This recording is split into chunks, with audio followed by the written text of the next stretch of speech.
2, 3. 1, 2, 3. 1, 2, 3.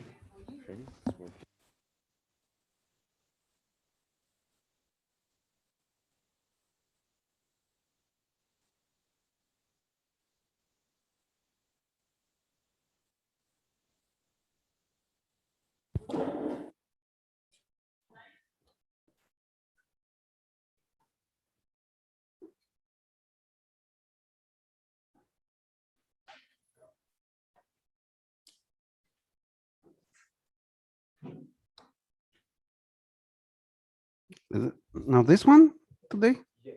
It's not, we changed. Huh? No, this is red. This is bad.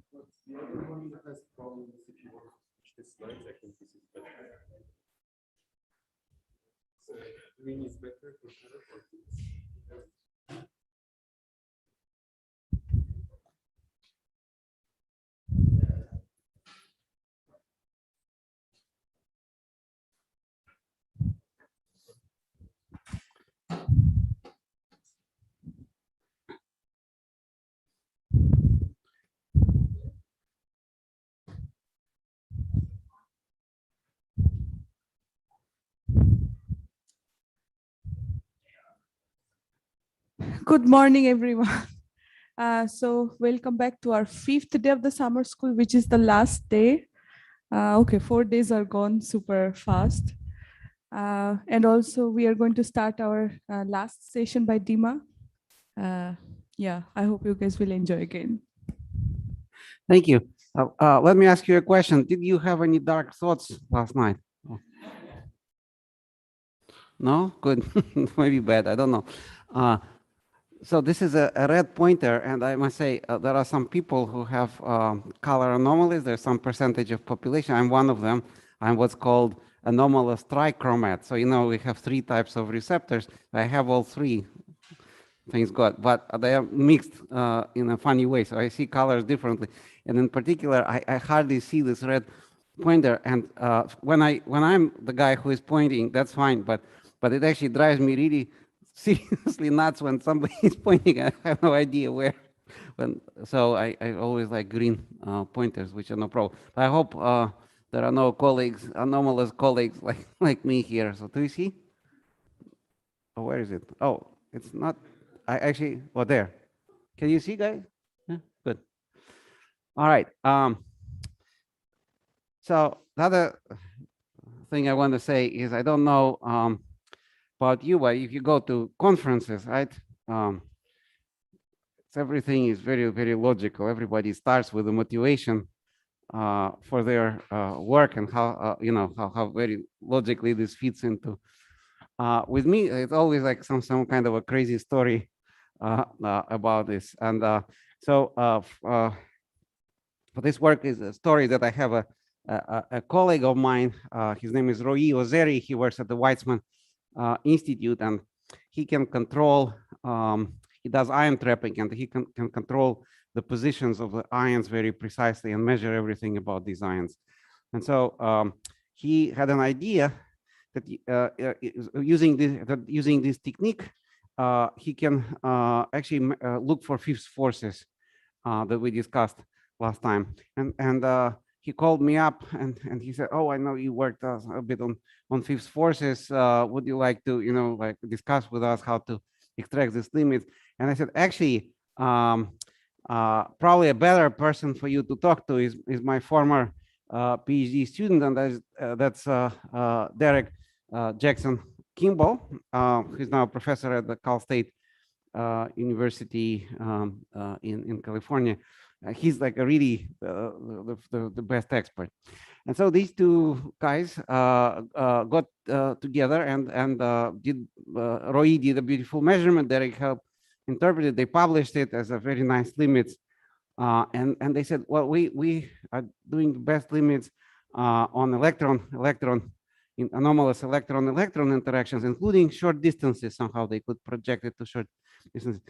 And I said, congratulations, fellas, on the very nice result. But I actually think you can do much better from precision atomic spectroscopy, because people who measure atomic energy levels precisely and then in simple atoms, you can also do the calculation. I think we could do better. And I said, well, there's no such limits exist. And so at that time, this gentleman who is Philip Ficek, and he was just an undergraduate student, and Shimon Pustelny, who is also my former PhD student, who is a professor at Krakow. He sent Philip for this, summer practice, and we talked with Philip, and we decided that we can do like really an undergraduate exercise.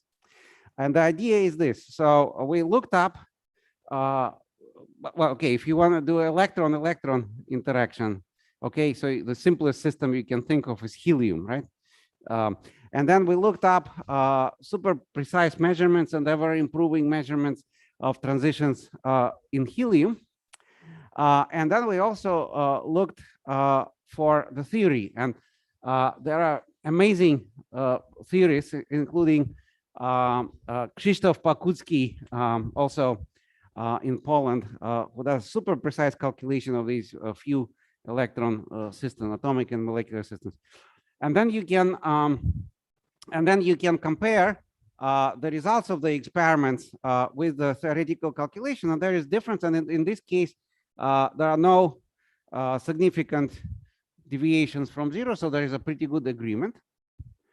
So our idea with Philip was that let us see what various exotic potentials. So from the catalog, at that time it was, I guess, Dobresko and Moschow catalog of exotic, that's and the task was actually quite simple because you don't need to make a prediction from this exotic correction with high precision. You need to calculate it with 1 or 2 significant digits. That's sufficient. So Philip and I took a book by Bethe and Salpeter, which is called Quantum Mechanics of 1 and 2 Electron Systems. It was written, I think, in the 30s, but it was a fantastic book. Philip is an amazing theoretical physicist. Even then, it was clear that he is really amazing. And he took these potentials and calculated the matrix elements with the wave functions from Bethe and Salpeter. And that gave us a prediction for the exotic interaction. And then using these numbers for difference, we could then put limits on how big these various exotic interactions could be. And I'll show you the results, and it turned out the best limits, actually. And then in my head, I started calling these couch experiments, because look, somebody else did the hard work of doing precision measurement, and Pakucki and colleagues have done really hard work calculating this. Now come we on the couch, calculate the matrix elements, we get beautiful results and publish them in nice papers. So that's the story. I think this is like the best kind of science, actually, because you reduce, reuse, recycle. You recycle very nicely the work that has been done before. And there were a lot of, as you will see, follow-ups on this, because we needed sort of adult supervision, so to say, doing this project. And I have a old colleague, Misha Kozlov from St. Petersburg, who is also an amazing theorist. And we started looking at these catalogs, and Misha noticed some problems with the catalog of exotic potential, some sign errors, and also some terms missing. He also noticed that was the funniest thing. He noticed that there is a certain term that, if you think about it, is identically zero, and we found that our dear colleagues published science papers in Science magazine putting an upper limit on something that's identically zero. So that was funny. Okay. Anyway, so let's see. Okay, not only it's red, it's not advancing either. So now it's really bad. Help me, please. Or I can press the button myself, I guess. Yeah.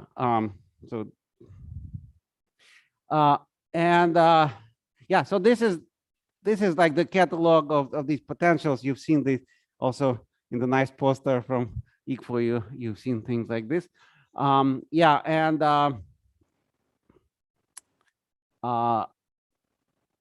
so this was the picture for one of these potentials for some combination of constants. This was the limit that we put, and that was the limit from the Ozeri-Kimball experiment from the ions. So we really did much better.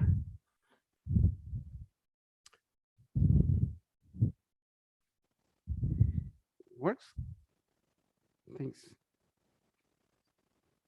For me, it doesn't. It doesn't like me. Okay. All right. Well, now you get started on some path, and then you can logically continue it. And I saw one day an article written by another colleague and friend of mine, Masaki Hori, who works at CERN. And Masaki does experiments with another type of helium. This is a really interesting helium. It's an antiprotonic helium. So it's a helium nucleus and one electron. So far so good. But instead of the other electron, at CERN they make antiprotons, so you can put an antiproton.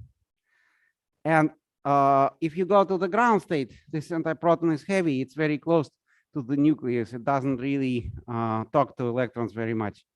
But if you put this antiproton in the high state, excited state, like a Rydberg state for antiproton, with the principal quantum number like 30 or something, then its size is similar to electron size. So you have this cloud of antiprotons and cloud of electrons, and then you can go ahead and do the same thing.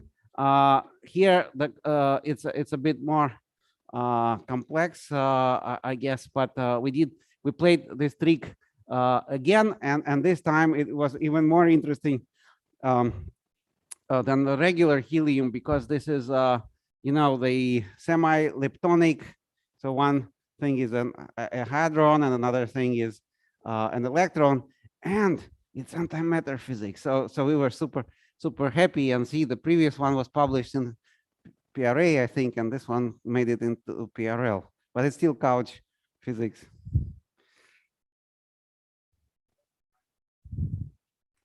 Some microseconds. So it's long enough. That's why. So in the excited states, it lives long enough so you can do spectroscopy. Yeah, and these are, I recommend reading Masaki's papers about that. This is like really amazing stuff. Okay. Then in the meantime, there is another crazy story. This, I'm very happy to tell you this story, and because I did my undergraduate diploma. I graduated from the Novosibirsk University in 1985, and now to illustrate this super modern physics that now everybody is crazy about, I'm gonna have a chance to show you experimental pictures from my diploma work. So.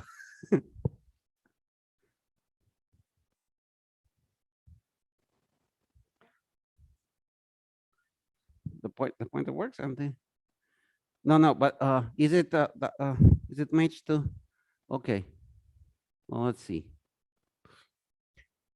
Okay, so here's another a bit of a dramatic story, because another colleague of mine, Gilad Perez, where is he? He should be some. These things are always in high energy physics. It's always alphabetical. That's why I'm the first author on some important papers, actually.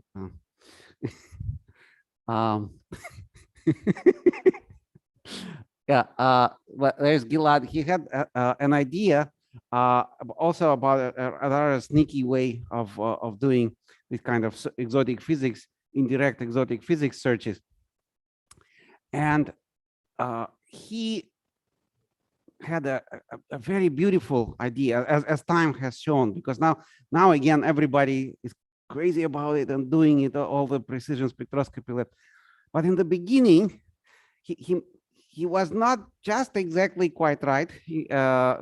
And the community, I remember going to this meeting, instead of like helping him get this idea going, they really attacked him like vehemently, you know, tried to, and I think with new ideas like you know, basically like the embryo, you know, it's very easy to kill, and but you have to work to nurture that embryonic idea to becoming, you know, a mature thing. Then it's robust. But I mean, sometimes you can't nurture every crazy thing, but you have to have a feeling. Anyway, there were a few people who a small group who supported Gilad in this. I'm proud to have been part of that group. And then actually this list contains some of the people who tried to to kill the idea because we changed their mind, and then they came for it full force. And this is the idea of probing these exotic interactions with isotope shifts. And doesn't work, so we press go to plan B. And let me remind you, so this is from my diploma thesis. Let me remind you about the isotope shifts. So if you have an atomic transition, okay, and there are different isotopes that are present, let's say, in the natural abundance, then the frequencies of the transitions for different isotopes are slightly different. And there are several effects that contribute to this. One is so-called mass shift. You know, when we calculate the atomic energies, we assume infinitely heavy nucleus, and then there is an electron. But in fact, the nucleus is not infinitely heavy, and we have to use kind of a reduced mass, because the nucleus also moves a little bit. That introduces a small correction at the level of, you know, a part per million, maybe, or something like this, typically for heavy nuclei.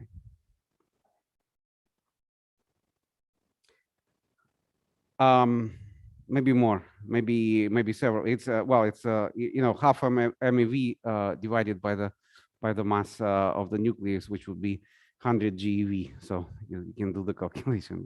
Yeah, 10 to minus 10 parts per million. Yeah. There are some subtleties here, because sometimes electrons don't move alone in an atom. In a multi-electron atom, there could be correlations. Then if they move in pairs, there's a bigger effect that's called anomalous mass shift. You have to take that into account. And then there is an effect due to the finite size of the nucleus. It's not a point-like thing. You add another neutron, usually the nucleus increases in size, and so that also gives a correction. And so if you look at some atomic spectrum, so here in my undergraduate thesis, we looked at samarium atoms, and the ground state of samarium is xenon with all electron shells filled, and on top of those filled shells, you have 6 4f electrons and 2 6x electrons, and this is a filled shell also. And then in this particular transition, what happens is one of these s electrons is excited to p state. Okay, so this is a typical transition in samarium. And then you measure the spectrum. The shape is kind of funny because it's a Faraday rotation spectrum. It's not absorption spectrum. But you see these lines corresponding to various isotopes that are present in the natural mixture. And the scale here is about 10 gigahertz. About 10 gigahertz. Now you tune your laser to another transition. And there's another interesting type of transition in samarium. So here, in this case, nothing happens to 6s electrons, but one of these 4f electrons gets promoted to 5d. Okay, so it's also an electric dipole transition. Now you tune your laser and you record the spectrum. And I remember first seeing this, I thought something got crazy in our apparatus, because you look at this and it's the same, but mirror image. So now here it was the negative isotope shift, meaning that the heavier isotopes have lower frequency. And now we saw exactly the same size, but flipped. So it's a positive isotope shift, the heavier isotope. What is going on here?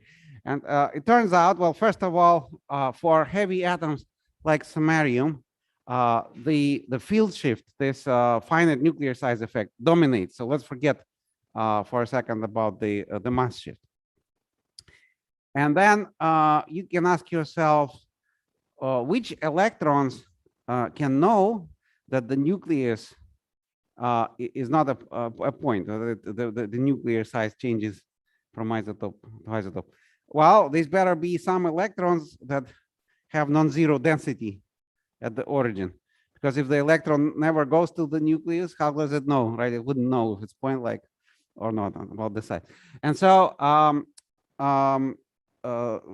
then it is known that the isotope shift is dominated by s electrons, because only s electrons have, if you remember your atomic physics still, only s electrons have non-zero density at the nucleus, at least the non-relativistic approximation.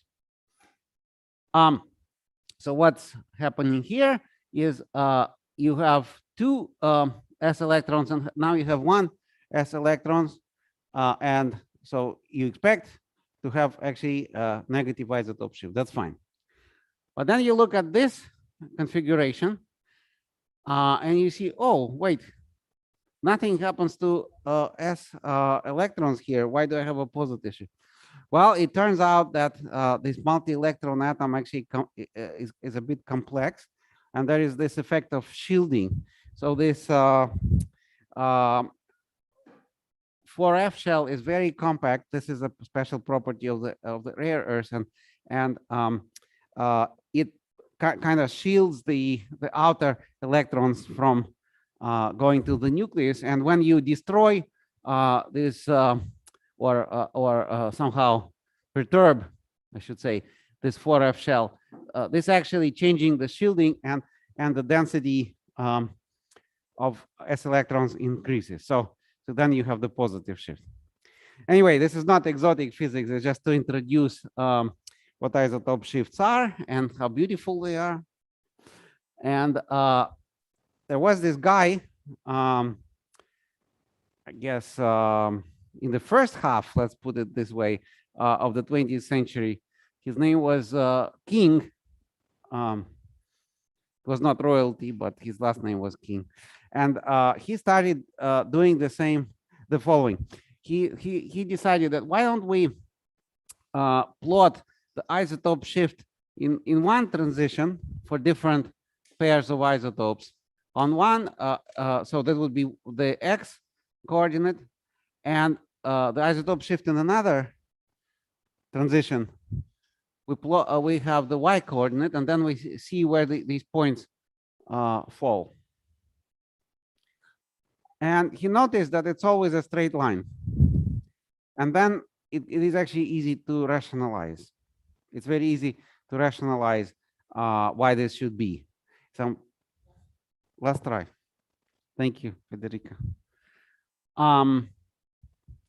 You just say that, okay, my isotope shift can depend on the nuclear factor, and it can depend on electronic factor that's determined by the transition, and they factor out in a particular way. You write it on a piece of paper, and you see that it should be like that in very general assumptions. So Gilad's idea was that let's look again at those assumptions and see what Fives forces would do. And he noticed that Fives forces will perturb this linearity. That, in fact, if you have some not all, but some exotic interactions will kick the points out of the line. And so this failed. This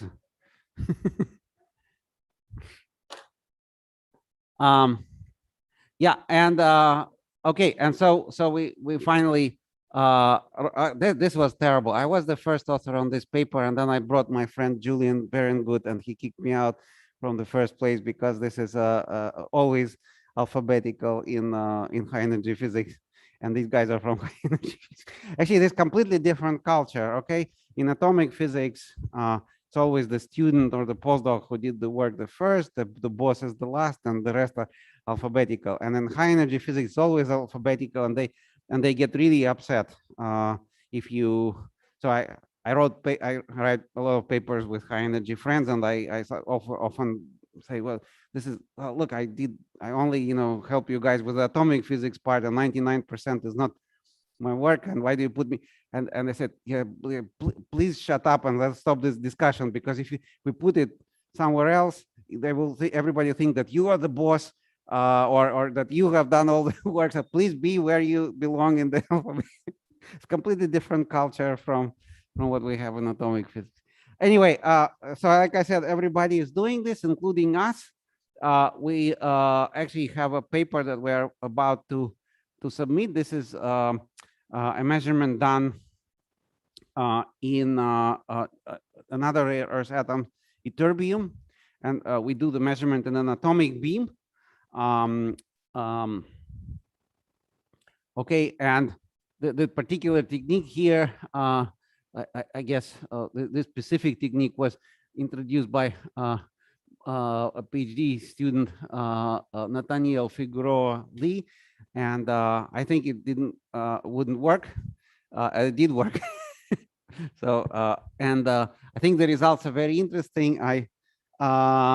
Not going to tell you what they are, but I'm going to tell you one thing, that there is a group at MIT led by Vladan Vuletic, and that group is doing the same experiment, but in singly ionized ytterbium. So it's an interesting king plot of neutral versus an ion that works as well. And there's something a bit interesting that will be announced soon. There, what we'll see. Not these things don't get too excited ahead of time, So most of the anomalies that people announce, they go away eventually. That should be good. All right. The other thing is, I told you a lot of about various different crazy ways or fun ways, depending on your point of view, of looking for generally exotic physics and dark matter components. In particular, I show you that stuff without references, but the references do exist. Don't copy them if you don't want. Now you can always send me an email, or I'll be happy to send you the papers if you want to read. Okay, so now we can do a couple of different things. We have another half an hour, right? So we can talk a bit more about dark matter stuff, and maybe I'll show you some pictures of experimental apparatus, a bit more about that. That's one possibility, and in the other world, we're going to talk about NV centers again, if you like, and about measuring rotations with NV centers. So it's up to you. If you like, we can try to even try to go quickly through this, and then maybe have some time for the up to you. I'm happy to talk as long as you like.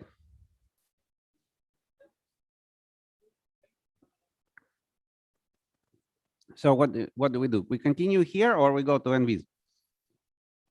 Ooh, enough of dark stuff, yeah. Enough of dark stuff.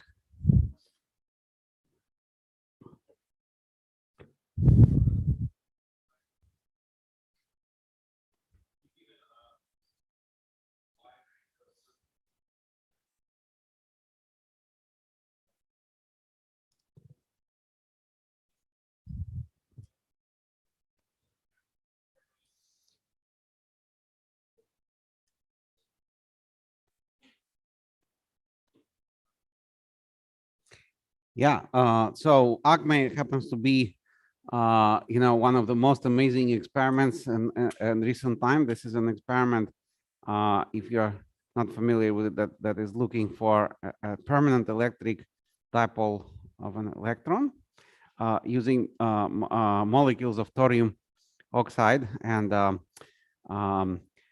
there's also a story. I'm very close to that story because my PhD thesis advisor, I really love the German word for this. In German, it's called Dr. Vater. So my Dr. Vater was Professor Eugene Comins, and he was the one who led an experiment that set a very stringent limit on the electron dipole moment of the electron, and that kind of challenged all his students to do better.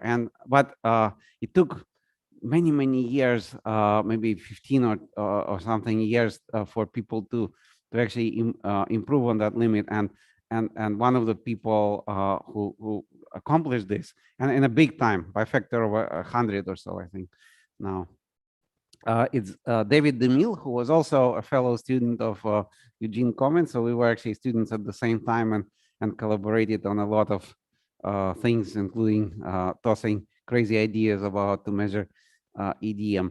So this is a flagship experiment that is extremely important because many theories of sort of extending the standard model, they predict the existence of these electric dipole moments, and as they move to improve the limits better and better, they basically destroy whole classes of models, and this is extremely important. It's one of the best ways to look for new physics as well, but not the only one. For instance, if this oscillating axion exists, then this permanent electric dipole moment, paradoxically, in itself is oscillating in time. It's possible. And then the longer the average in time, the better they average the real signal, and see zero. But other experiments will see could see non-zero in principle, right? So so it's also important to look for oscillating EDMs, for example, and other things. So in the absence, in the presence of many of these elephants and wide variety of possible explanations for them, I think it's very important to have a diversity in how you look for new physics. So.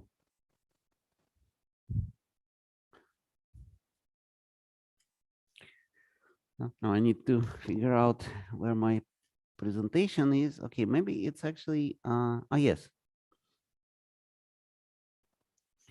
So, yes, and now I need to,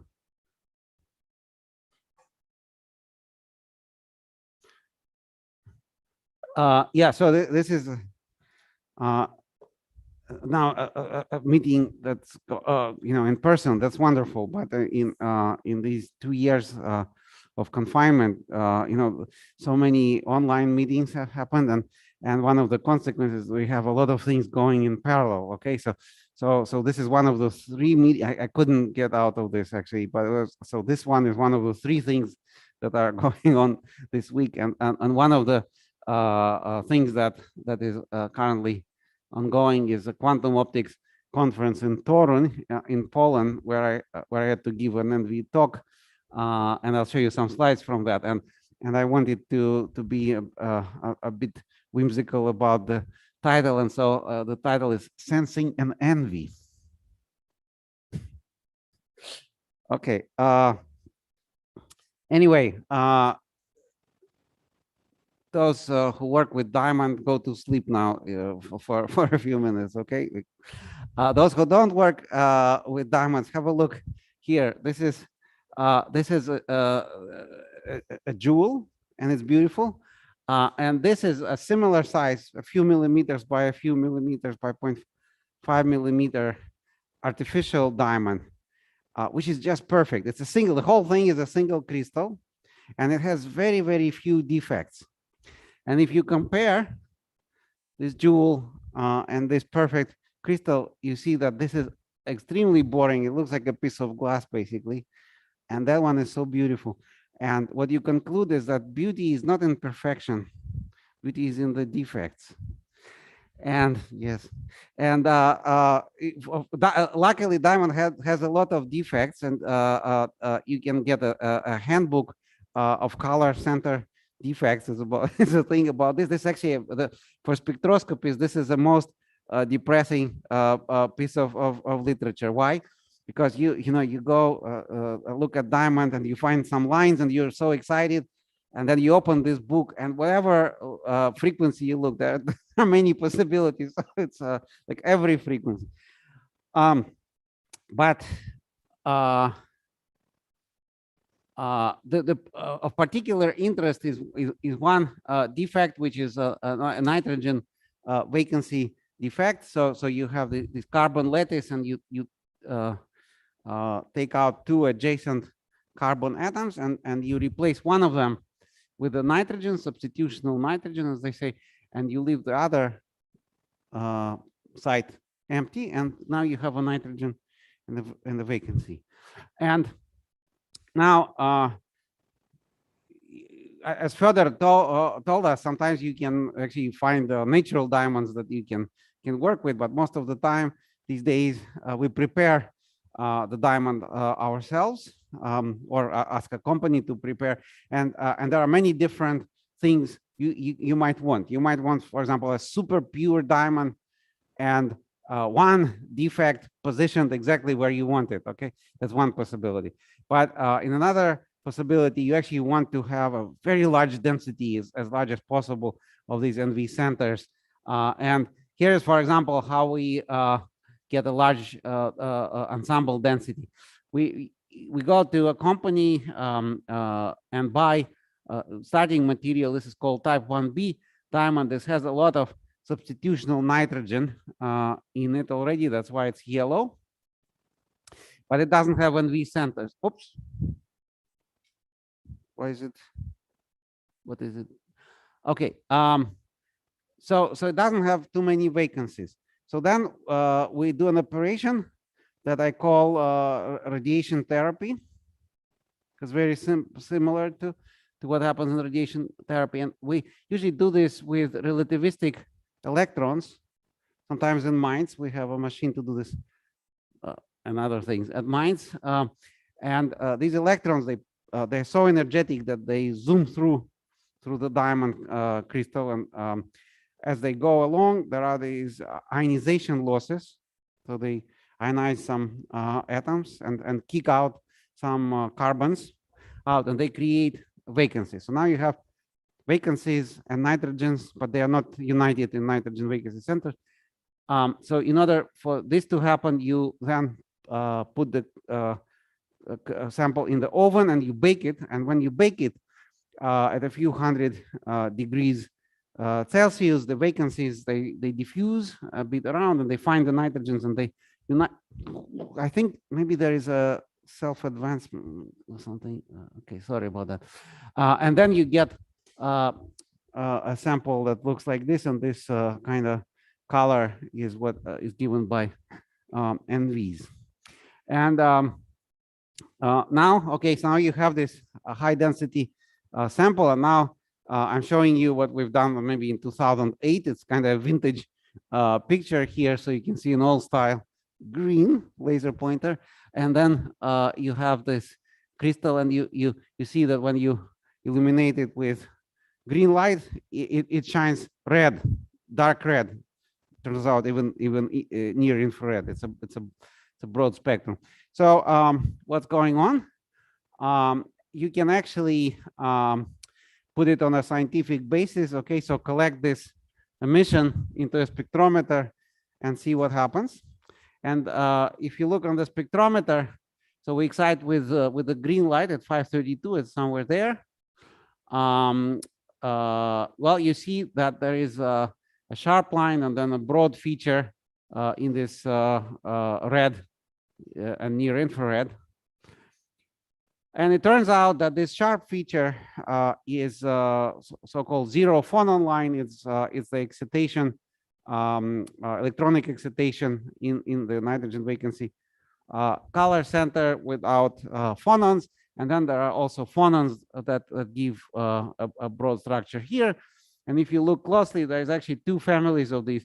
And it turns out that this is because this nitrogen vacancy center can be either neutral or negatively charged. And you might say, where does this extra electron come from? And it comes from nitrogen. Nitrogen has one more electron than carbon. And then when it's substitutional nitrogen, and so it kind of feels like I have one more electron than I'm supposed to have among these colleagues, you know, that have one less. And so it's happy to give it. And then the NV center is happy to accept it.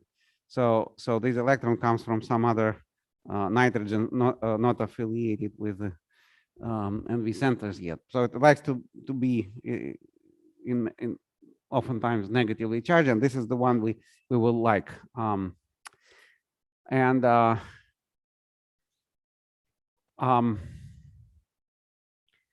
So this is the simplest portrait of our hero that you can draw that will still reflect its character. So you have your nitrogen and the vacancy, and then you need to draw 3 carbons at 120 degrees like this. And why am I saying this? Because this is the picture that reflects the molecular symmetry. This is for experts, it's called a C3V group. Let's not worry about what it means. And so the names of the electronic states, they come from the classification for this symmetry group.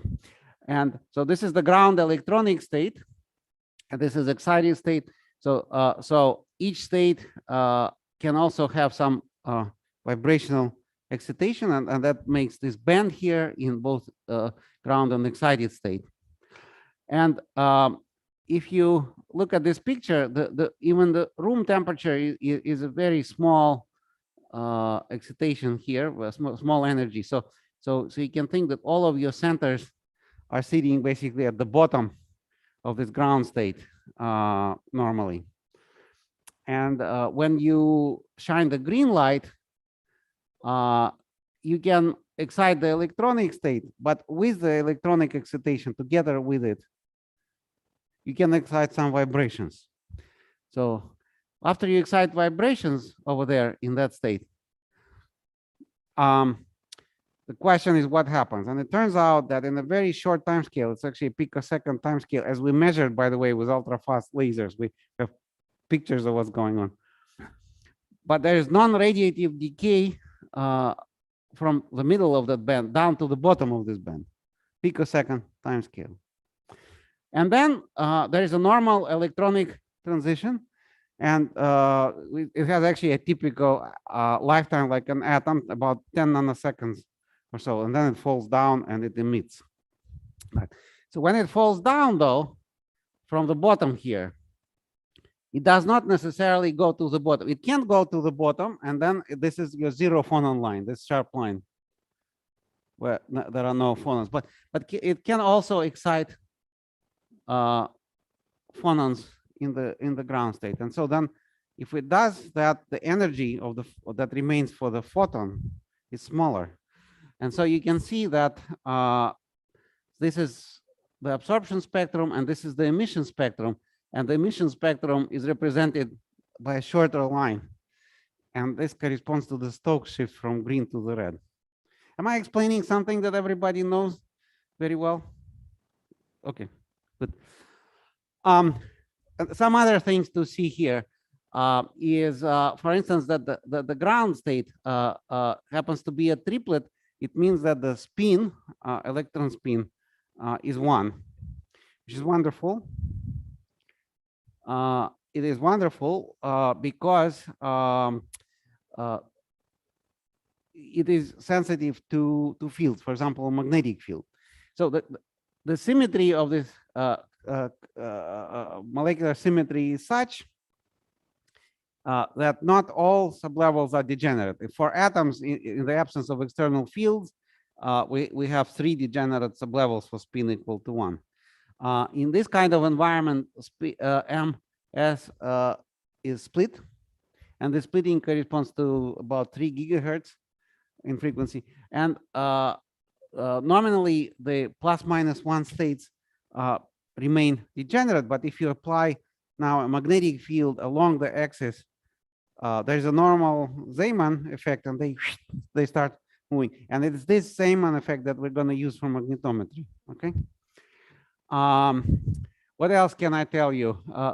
This picture actually is very, very informative. You can speak for a long time and explain a lot of things about NV centers.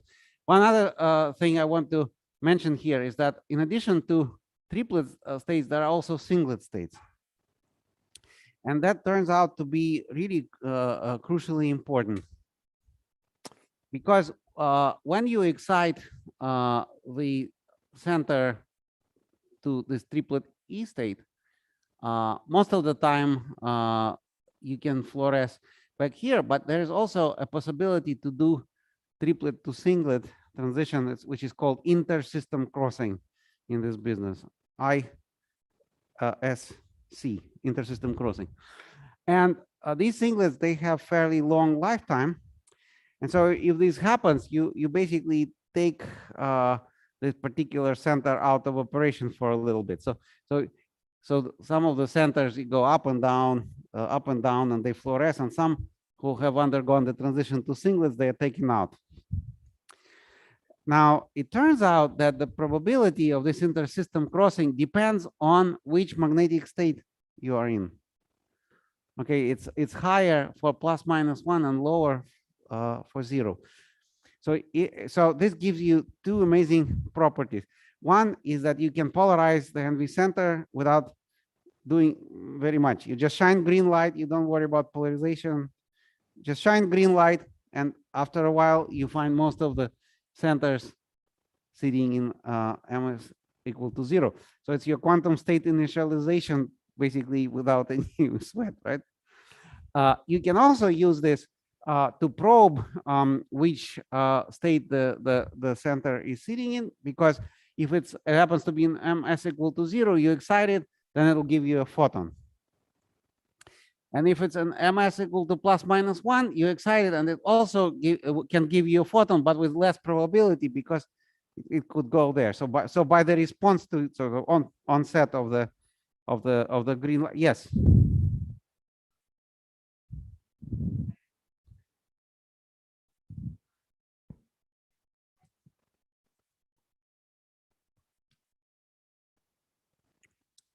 I'm really, really sorry. I can't understand. Yes, thank you. Thank you. I'm sorry.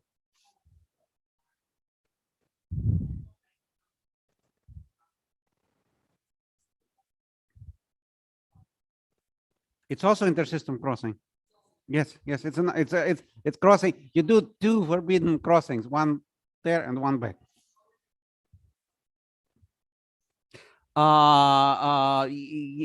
Yes, I think I don't think it has been, the radiative part has been measured. At least I'm not aware. I think these are non-radiative processes.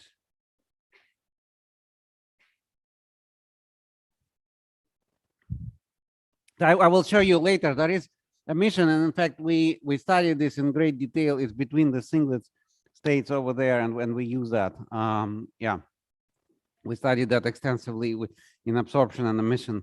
But it's not the ISCs. I have not heard of people see. Do you know?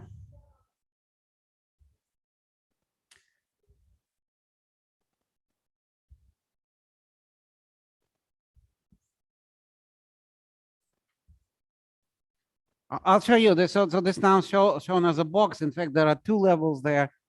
Yeah, and like I said, we studied the absorption and emission on those. Yeah, it's about 1.04 micron, I think. So what was I talking about? So this gives you it's like you already see the signs of an ideal quantum sensor here. So you can have quantum initialization readout, and you have a state that can be manipulated. For example, these are allowed magnetic dipole transitions, so you can shine your microwaves and manipulate the levels here. And the lifetimes are relatively long. So now you have basically an ideal defect, so to say, perfect defect for quantum sensing. Now, I want to say that this looks deceptively simple. Looks sort of like an atomic structure, if you like. And in fact, you can do things. You can play games like you play in atoms. For instance, you can make in some conditions electromagnetically induced transparency and do an EIT-based magnetometer. Unfortunately, you need to go to cryogenic temperatures to do this. We're trying to do it at room temperature, but haven't succeeded so far.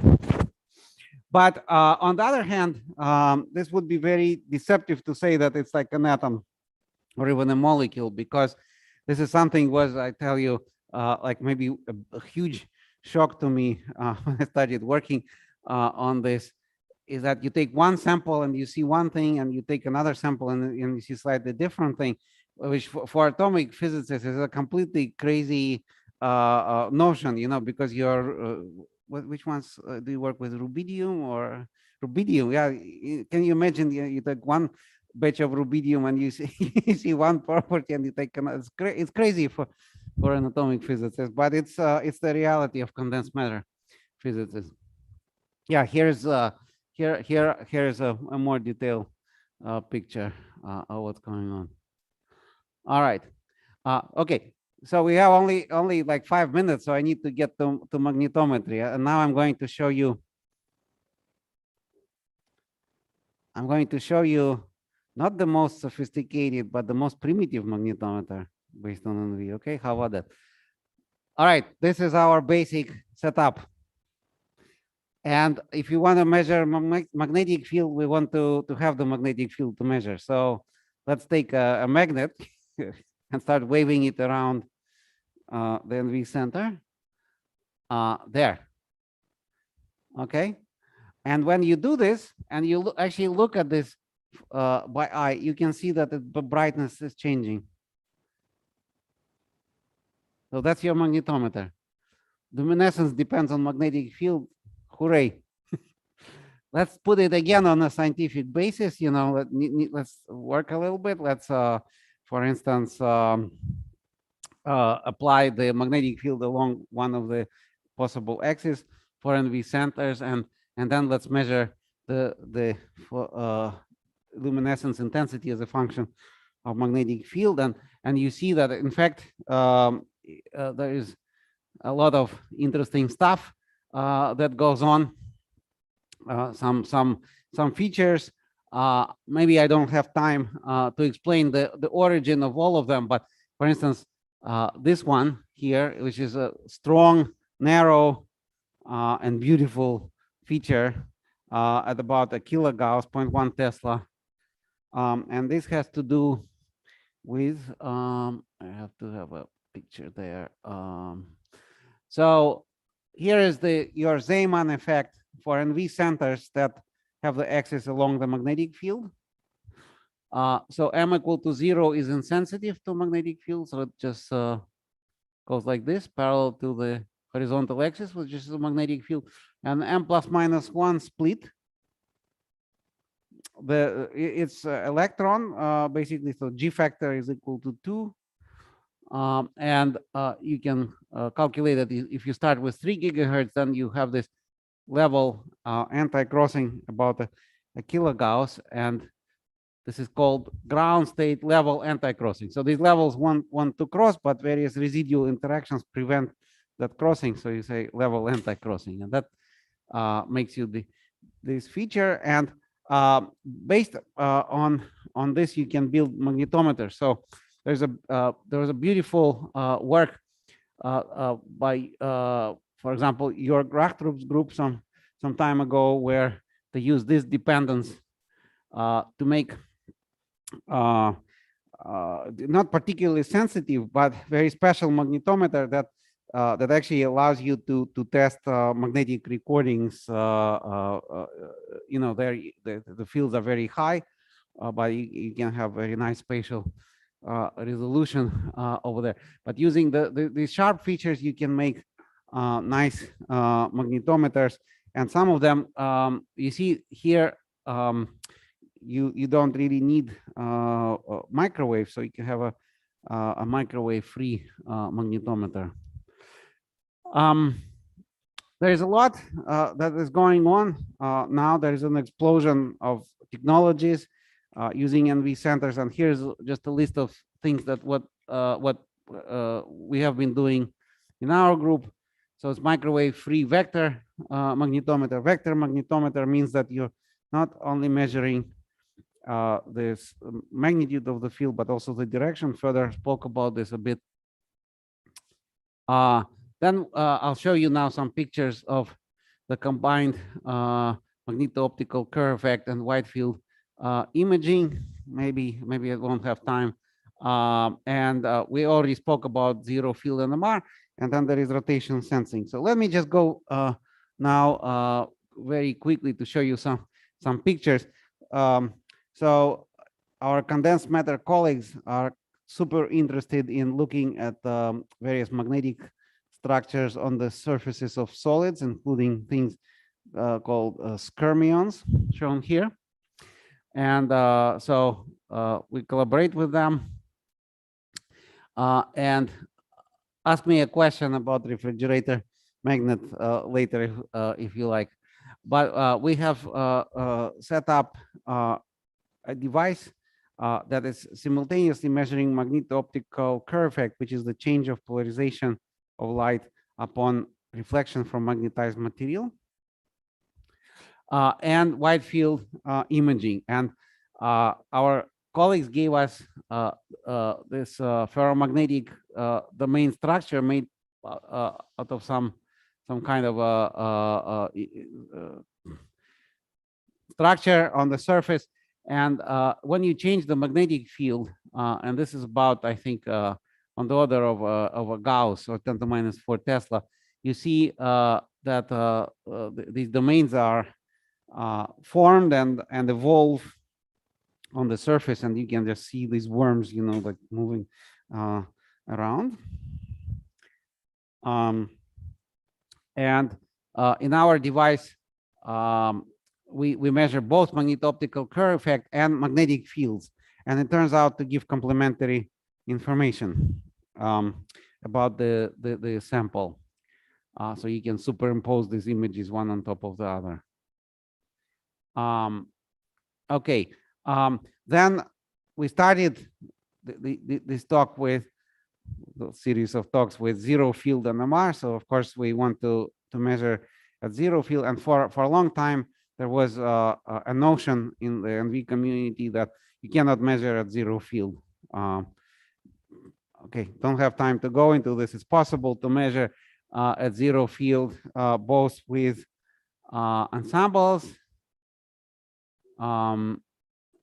as shown here, and the basic idea of how to do this was given to us by my old colleague and collaborator, Professor Gaulik from Krakow.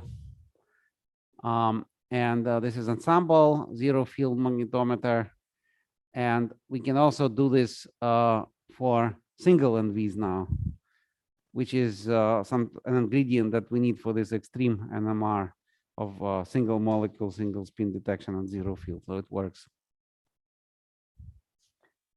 Yeah, so these are the guys. I should put the picture of Anjusha on this as well, because she's one of our main collaborators in Okay, that's actually NMR pictures taken in mines, but not at zero field yet.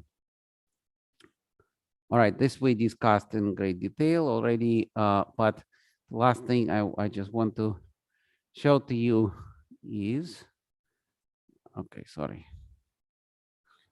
Yeah, so a long time ago, already in 2012, we had an idea that if you can make a magnetometer using nitrogen vacancy centers, you should be also able to make a gyroscope.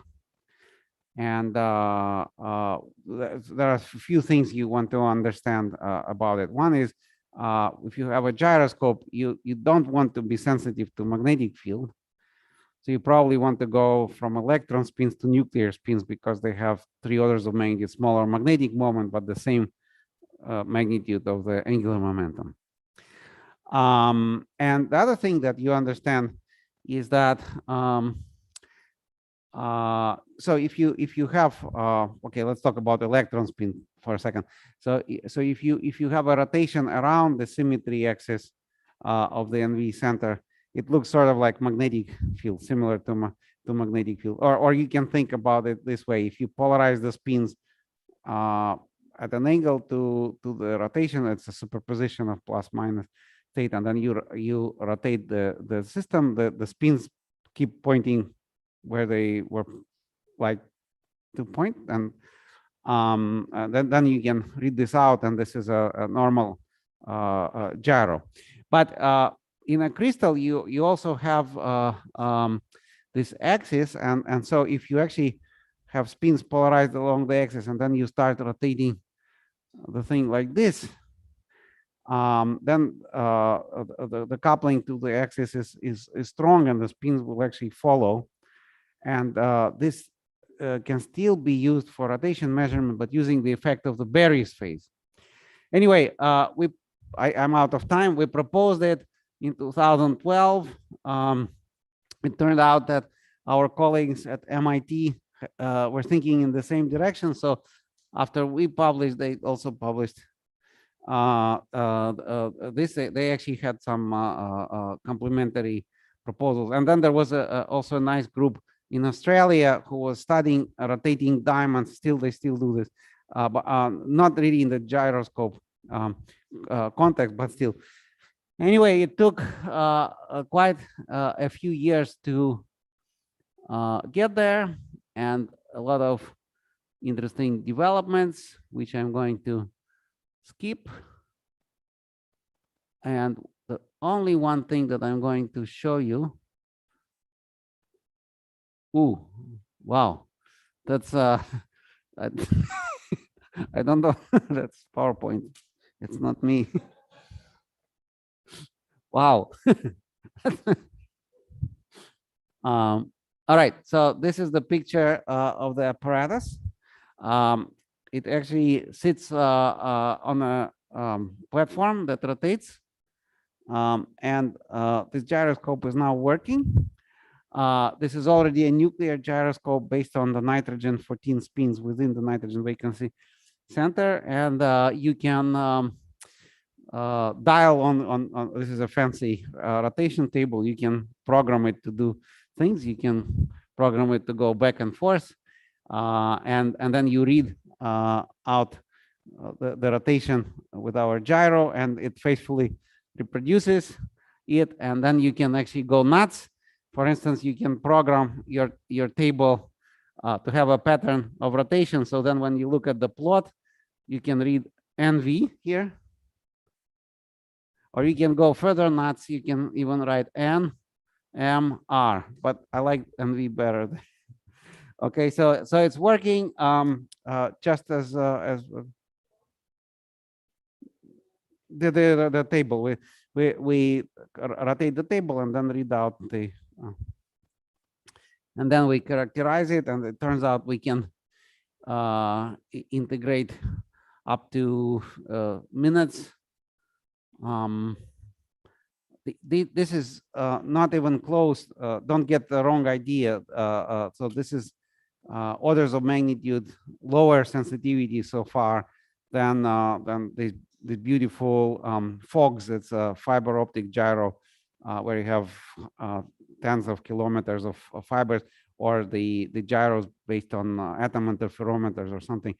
But the thing is, you can say that it's still a fundamental physics experiment, but we feel that there will be applications because you can make a really tiny gyro and really robust to various perturbations, and it'll also be a multi-sensor in the future. Magnetometer, gyro, temperature sensor, stress sensor, everything, right? And we see how to further improve it. And I'm going to say that in a way it turned out that one of these many defects you could see in the book, in the catalog of defects in the diamond, that this negatively charged NV center is still in many ways a perfect defect. Yeah. Actually, okay. The last anecdote is my daughter studied at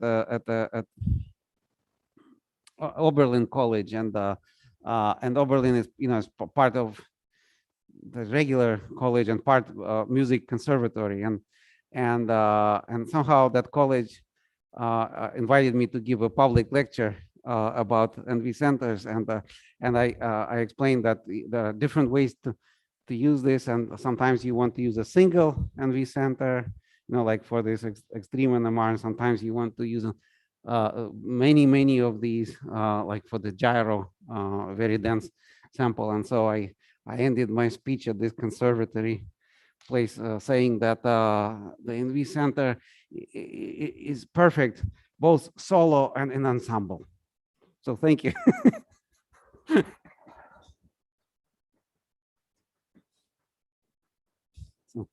Thank you so much for your nice lectures. Actually, it was really new to me, at least, and I think most of the people also here. We are actually out of time, kind of. Maybe people can ask questions to you during the coffee break.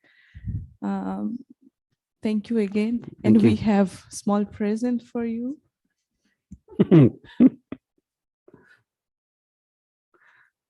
Thank you so much. I hope you will like it. Thank you, guys. You've been a great audience, actually. So thank you.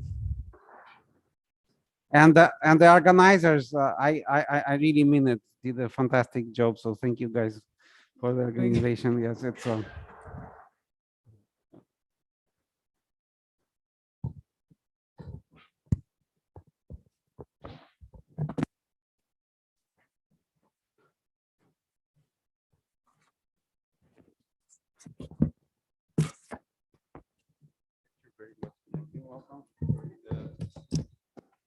the software not really.